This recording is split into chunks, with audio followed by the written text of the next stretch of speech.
धीरे धीरे रिसाव करते हैं और हमारे सारे नदी नालों में उसके कारण पानी आता है। लेकिन जंगलों में कटाव होने के कारण अब वो पानी का जो अवशोषण भूमि में होता था उसमें कुछ कमी आई दिखती है, जो इसका परोक्ष रूप से हमको दिखाई देता है कि नदी नालों में अब काफ़ी पानी कम हो गया है। विशेषकर गर्मी के दिनों में तो पानी आजकल बहुत कम जगहों पे देखने को मिलता है।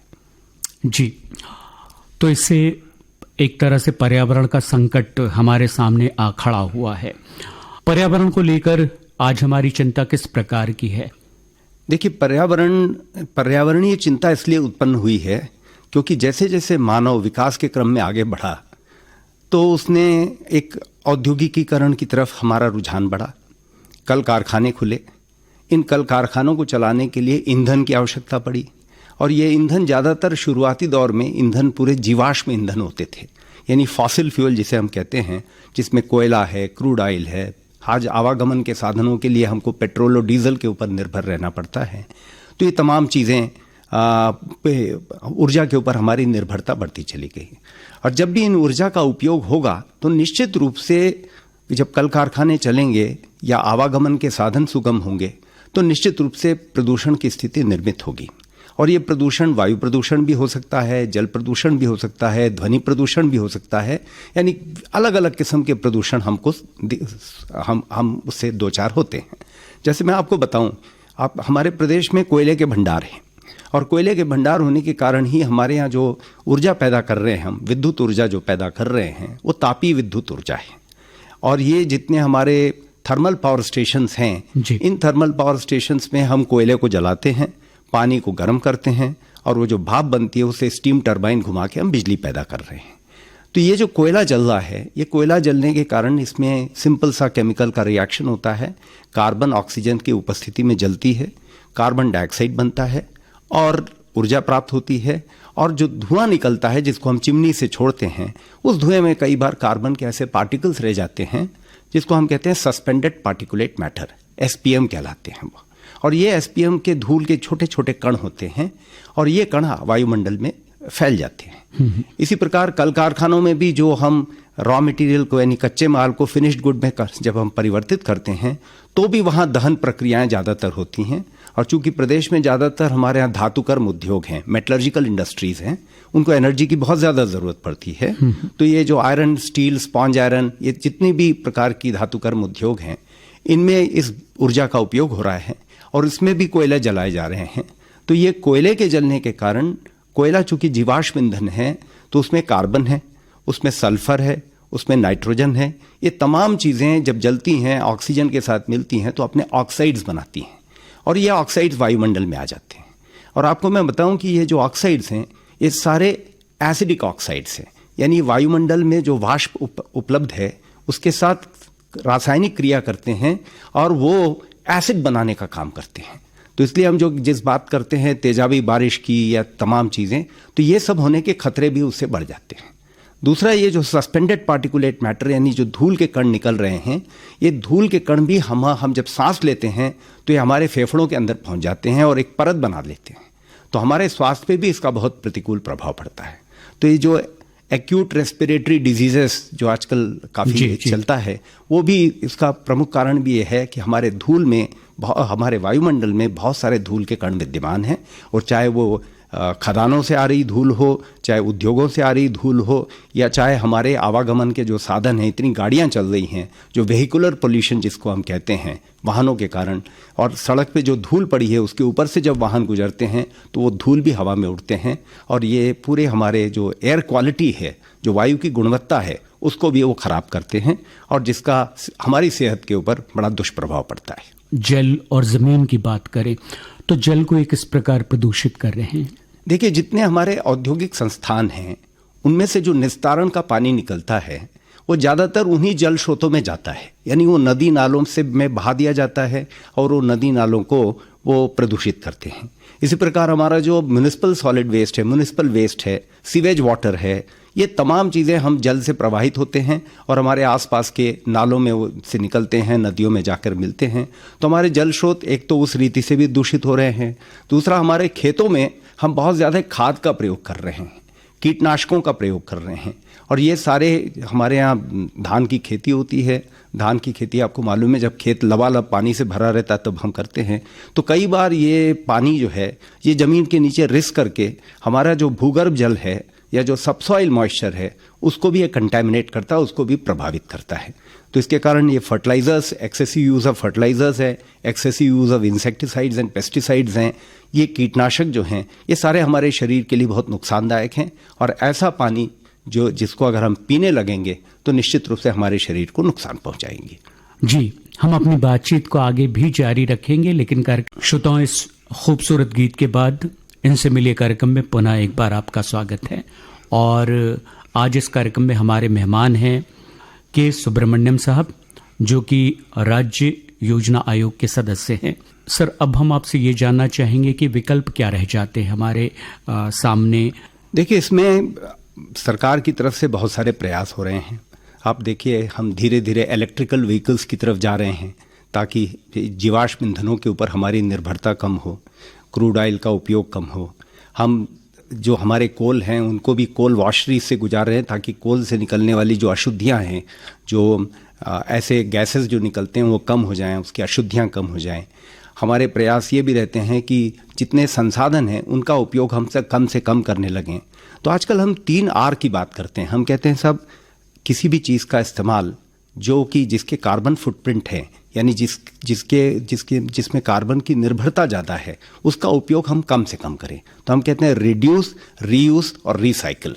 यानी रिड्यूस करें आप ऐसी चीज़ों का, उन चीज़ों का उपयोग कम से कम हो जिसका पर्यावरण पे प्रत्यक्ष या परोक्ष रूप से प्रभाव पड़ रहा है, तो उसको रिड्यूस करना हमारा पहला काम होता है।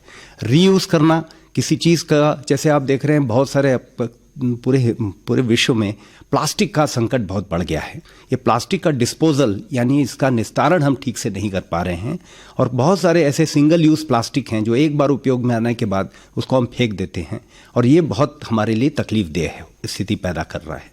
हमारे नदी नालों में, समुद्र में प्लास्टिक का जो कूड़ा है ये बहुत बड़े संकट के रूप में दिख रहा है। तो हम सिंगल यूज़ प्लास्टिक से मल्टीपल यूज़ प्लास्टिक की तरफ हम बढ़ सकते हैं। वो भी एक सरकार उस दिशा में प्रयास भी कर रही है। तो कैसे इन चीज़ों का पुनर्उपयोग हो, फिर से इसका उपयोग हो, वो दूसरी बात है। और तीसरा, रिसाइकिल करना, यानी इन चीज़ों को कैसे हम पुनर्चक्रीकरण में लाएं, यानी प्लास्टिक है, इस प्लास्टिक को फिर से कैसे उपयोग में लाएं ताकि फिर और नए प्लास्टिक की हमें आवश्यकता न पड़े। तो ये रिड्यूस, रीयूज और रिसाइकिल, ये 3 के अलावा एक चौथा विषय होता है, वो है एजुकेट करना। यानी हमारे मासेस को, हमारे लोगों को, ख़ासतौर से स्कूली बच्चों को, कॉलेज में पढ़ने वाले विद्यार्थियों को, क्योंकि यही लोग हमारे भावी नागरिक हैं, तो इनको शुरुआत से ही अगर इस बात की शिक्षा दी जाए कि ये सारी चीज़ों का उपयोग कम से कम करें और ऐसी चीज़ों का उपयोग करें जो पर्याहितैषी हो, तो ये प्रकृति के लिए भी अच्छा होगा और हमारी सेहत के लिए भी बहुत अच्छा होगा। कृषि प्रधान देश होने के कारण खेती पर हमारी निर्भरता आज भी बरकरार है, और किसान आज भी ऐसा मानकर चलता है कि अगर वो रासायनिक खाद का, उर्वरकों का ज़्यादा से ज़्यादा इस्तेमाल करेगा तो उत्पादन क्षमता बढ़ती रहेगी। उन्हें हम किस प्रकार शिक्षित या जागरूक कर सकते हैं? देखिए, प्रयास ये चल रहा है। आपको मालूम है हमारी छत्तीसगढ़ राज्य की सरकार ने नरवा गरवा घुरवा बाड़ी एक कार्यक्रम चालू किया है। इसमें मुख्य रूप से हमारी कोशिश ये है कि नरवा यानी जो नालों में जो पानी आता है, जो पहाड़ों से नीचे आ रहा है पानी, उसको कैसे रोका जाए। ये अक्सर कहते हैं कि बहते पानी को आप चलना सिखाइए, चलते हुए पानी को रुकना सिखाइए। तो पानी जितने समय ज़मीन में रहेगा वो वहाँ के एक वानस्पतिक आवरण बना के देगा, वहाँ की वनस्पतियों के लिए बेहतर होगा।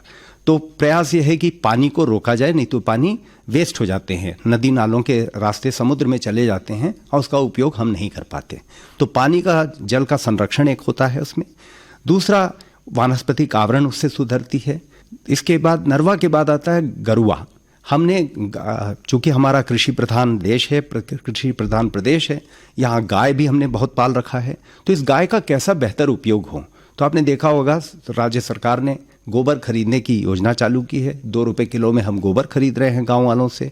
इससे उनकी विलेज इकोनॉमी में भी मजबूती मिलती है।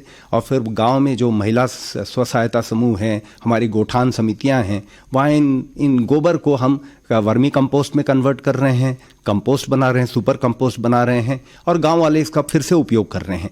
क्योंकि खेती तभी समृद्ध हो सकती है जब खेत में ऑर्गेनिक कंटेंट हो। खेत केवल रासायनिक कंटेंट से नहीं चल सकता है। केवल रासायनिक जो हमारे उर्वरक हैं वो पर्याप्त नहीं है। जमीन का उपयोग तभी अच्छे से हो पाएगा पौधों को जब ऑर्गेनिक कंटेंट सॉइल में उपलब्ध होगा। तो ऑर्गेनिक कंटेंट तभी आएगा जब ये वर्मी कंपोस्ट का इस्तेमाल होगा, जब सुपर कंपोस्ट का इस्तेमाल होगा, जो फार्म यार्ड मैन्योर्स हैं उनका उपयोग होगा।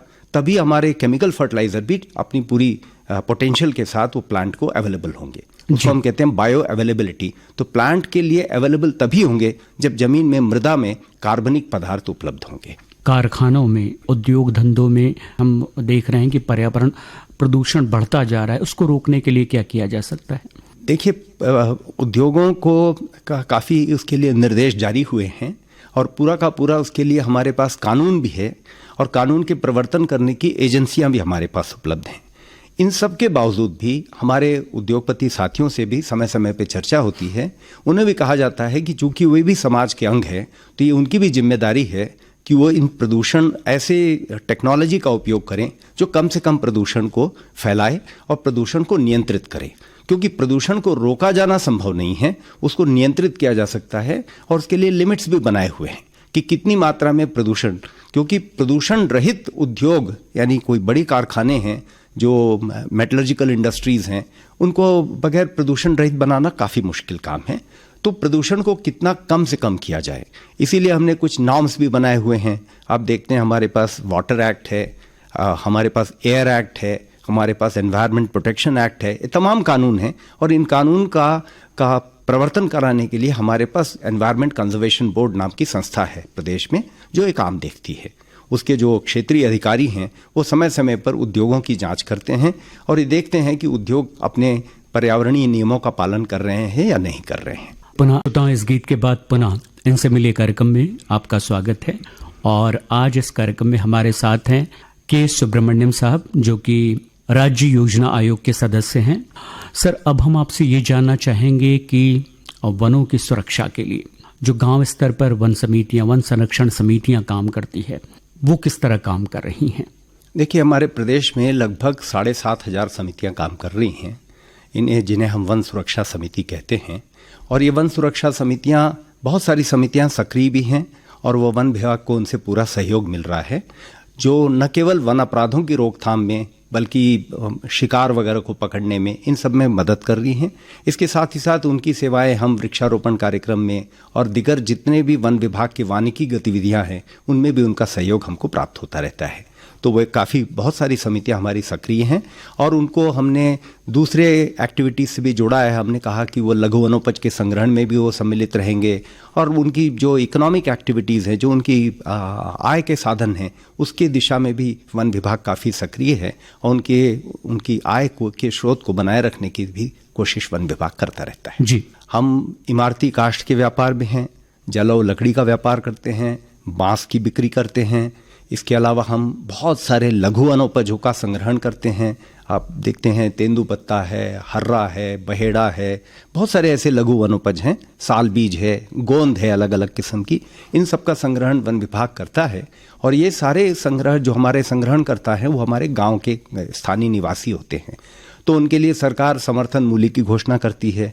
राज्य सरकार ने अभी 65 ऐसी वनोपजों को चिन्हित किया है जो गांव जिसके लिए समर्थन मूल्य की घोषणा की है। और न केवल वनोपज, बल्कि अब सरकार ने यह भी कहा है कि वन विभाग जो है हमारे जो कोदो, कुटकी, रागी, जो माइनर मिलेट्स हैं, इन सारे माइनर मिलेट्स को भी उसका भी संग्रहण वन विभाग कर रहा है। कुछ जगह पे हमने कोशिश की है कि उसका प्रसंस्करण भी करें और प्रसंस्करण करके उसको बाजार में भी लाएं। तो कई जगह पे मार्ट भी बनाए गए हैं जहां से इसकी बिक्री भी हो रही है। तो ये गतिविधियां हैं, जो आर्थिक गतिविधियां, जिससे ग्रामीणों को हमने जोड़ने की कोशिश की है और उसका ये अच्छा परिणाम निकल रहा है कि उनकी आजीविका के साधन भी बढ़े हैं। राज्य की राजस्व में भी वृद्धि हुई है और एक अच्छा एक पारिस्थितिकी तंत्र निर्मित हुआ है, जिसमें कि जिसको हम कह सकते हैं ग्रीन इकोनॉमी, जिसको कह सकते हैं, वो ग्रीन इकोनॉमी हमको डेवलप होते हुए दिख रही है। आधुनिक जीवन शैली ने हमारे वन क्षेत्र को किस तरह प्रभावित किया है? देखिए, वन क्षेत्र, जैसे मैंने आपसे जिक्र किया कि वन क्षेत्रों में कमी तो आ रही है, और ये केवल हमारे प्रदेश की बात नहीं है, पूरे हिंदुस्तान की स्थिति है कि वन का क्षेत्रफल भले कम न हुआ हो, लेकिन वन की सघनता में कमी आई है। यानी क्वालिटी कम हुई है, क्वांटिटी में हो सकता है एरिया हमारा उतना हो। और कई बार हमको वनों को अन्य दिगर विकास कार्यों के लिए हमको वन क्षेत्र को निकालना भी पड़ता है। यदि आपको बांध बनाना हो, नहरें का बनाने हों, रेलवे लाइन बिछानी हो, सड़कें डालनी हो, अन्य विकास कार्यों में राजस्व भूमि के साथ ही साथ वन भूमि को भी हमका उसका भी डाइवर्शन करना पड़ता है, तो उसके लिए एक प्रक्रिया निर्धारित है। तो इसका असर भी हमारे जंगलों पे पड़ रहा है। तो कोशिश यह है कि विकास और पर्यावरण ये दोनों साथ साथ चले। कुछ ऐसी तरकीब निकालने की कोशिश होती है कि पर्यावरण पर इसका ज़्यादा बुरा प्रभाव न पड़े। जी, पर्यावरण के संरक्षण और संवर्धन के लिए आप क्या सुझाव देना चाहेंगे? मैं यही सुझाव देना चाहूँगा कि हमारे जो नागरिक हैं, क्योंकि सरकारों के अकेले ये काम नहीं हो सकता, सरकार केवल योजनाएं बना सकती है, उसके लिए बजट आवंटन कर सकती है, उसका देख रेख कर सकती है, उस पर रेगुलेटरी मैकेनिज्म डेवलप हो सकता है, लेकिन आम नागरिक को अपने पर्यावरण के प्रति ज़्यादा चिंतित होना ज़रूरी है। और न केवल चिंतित रहें, बल्कि वो अपने जीवन में ऐसी चीज़ों का उपयोग करें जो पर्यावरण हितैषी हों। यानी वो अपने साथ बाजार जाते समय प्लास्टिक की थैली पे लेने की बजाय वो कपड़े की थैली लेकर जाएं। वो अपने वाहनों का जितना संभव है कम से कम उपयोग करें। अनावश्यक रूप से घर से वाहन को बाहर न ले जाएं। कई जगह पे हम पूलिंग कर सकते हैं, 4 लोग एक ही दफ्तर को जा रहे हैं तो 4 अलग अलग वाहन जाने की बजाय एक वाहन में जाएं, तो ईंधन की बचत होगी। कन्वेंस, पब्लिक कन्वेंस का ज़्यादा से ज़्यादा हम प्रयोग करें। इंडिविजुअल व्हीकल्स की जगह अगर पब्लिक कन्वेंस का प्रयोग करें तो शायद हम फॉसिल फ्यूल की सेव कर सकते हैं। तो ये जो तमाम चीज़ें हैं जिसको हम कहते हैं कार्बन फुटप्रिंट बढ़ाने वाली चीज़ें हैं, तो कार्बन फुटप्रिंट को कैसे कम किया जाए, हमारी निर्भरता इन जीवाश्म ईंधनों में कैसे कम से कम हो। अनावश्यक रूप से हम बिजली घर में चलाए रखते हैं, एसी ऑन करके चले जाते हैं, तो उसको हमको स्विच करना। ये सब बच्चों में शुरुआत से ही अगर इन चीज़ों को डाल दिया जाए, उनको अच्छी समझ दी जाए, तो शायद हम ऊर्जा की बचत भी कर पाएंगे। और ये कहते हैं कि ऊर्जा की बचत ही ऊर्जा का उत्पादन है। तो इस तरीके से भी हम लोगों के बीच हम इस बात को, इस संदेश को पहुंचा सकेंगे। जी, बहुत बहुत शुक्रिया के सुब्रमण्यम साहब। आज आपने बहुत ही महत्वपूर्ण जानकारी दी। आपने हमारे लिए वक्त निकाला, हमसे बात की, बहुत बहुत शुक्रिया। थैंक यू वेरी मच, धन्यवाद। और इसी के साथ इनसे मिलिए कार्यक्रम का ये अंक समाप्त होता है। अब पंकज मेश्राम को अनुमति दीजिए। नमस्कार।